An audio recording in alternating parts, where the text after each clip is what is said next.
If I had 72 hours in Austin, Texas's capital, this is what I'd do.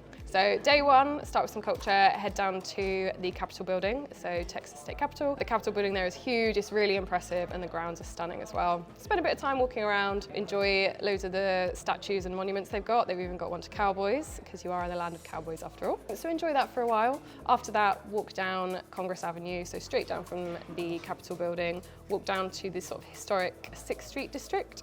This is where there are loads of old bars, loads of live music spots. Austin is the live music capital of the world, so you find loads of stuff here. There's music going on all the time. So wander around here. Austin is also known for its murals, so you've got some really cool murals in this area, so see what you can try and spot. Once you've had a bit of a wander around there, continue on down to the waterfront. So you've got the Colorado River that runs through Austin. Have a little mooch along. It's a really nice little riverfront walk there, so you can just enjoy, see all the people either doing some water sports on the river or just have a little walk down on the path. That evening, I definitely end on South Congress Bridge, which is known for its bat colony that lives underneath. Sounds a bit weird, but Austin is also known as the Bat City. So every evening, 1.5 million bats fly out from under the bridge, so you can see that in the evening. It's absolutely incredible to see. It's so, so cool. They come out, I think, from October to May, so it's not all the time, so depending on what time of year, but if you are there, it's definitely a sight to see. You'll see everyone there having a look. That evening, I definitely end up on Rainy Street. It's a really cool street that is basically a residential street of bungalows, but they have all been converted into bars.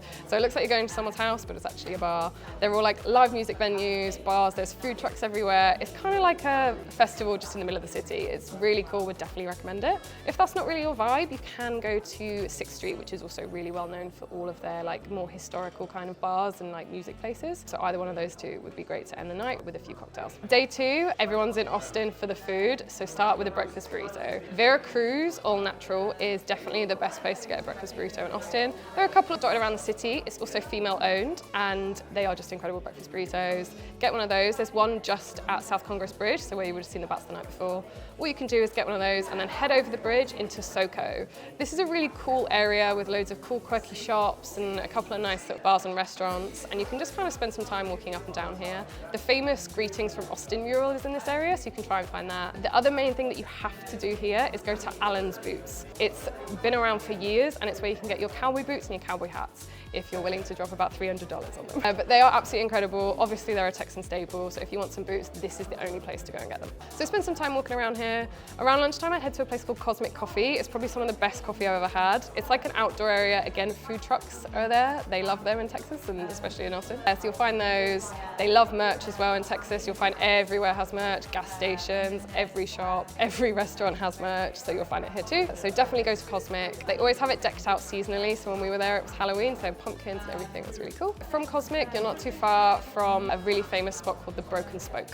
Good place to end up the night, get your new boots on that you would have bought at Allen's and have a little dance, do some country dancing and just enjoy the rest of the night there. So final day in Austin, head over to East Austin in the morning, get yourself a Rockstar bagel. One of the best bagels I've ever had. It's all outdoors, it's almost like a hole in the wall, but honestly it's incredible. You can order online, but there are definitely going to be queues around the block if you just go and queue up, but it is absolutely worth it. From there, take a little walk from East Austin back into the city.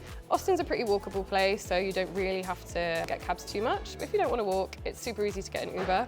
The other main way people get around in Austin is scooters or bikes. So have a little walk around here. East Austin's quite cool. It's a nice little quirky suburb, very residential, but really, really nice. From there, again, all about the food in Texas. You're obviously there for barbecue, so head over to Franklin's for lunch. There will be a queue. There's always a queue at Franklin's, but it is so worth it. It is absolutely incredible. So it's a very famous spot, and you'll probably queue, depending on how early you get there, anywhere from half an hour to a few hours, but it is the best barbecue that you'll find in Austin. Even the cheese sausage was absolutely incredible, and that's coming out of the mouth of a vegetarian. So definitely queue up there. If you don't want to queue at Franklin's, you can head to La Barbecue or Terry Black's, which you can book for as well, but you might have to have a bit of a wait if you don't book, but definitely get yourself a barbecue. Now, before skipping town, you cannot leave Austin without going to a Buc-ee's. It's an absolute must in anywhere in Texas. It's a convenience store that is also a gas station, but don't think about like your ones that you find here in the UK. It is absolutely incredible. I'm talking merch, I am talking snacks, I am talking famous brisket sandwiches. It is absolutely incredible, so stock up on your snacks, get your merch before you go, and thank me later.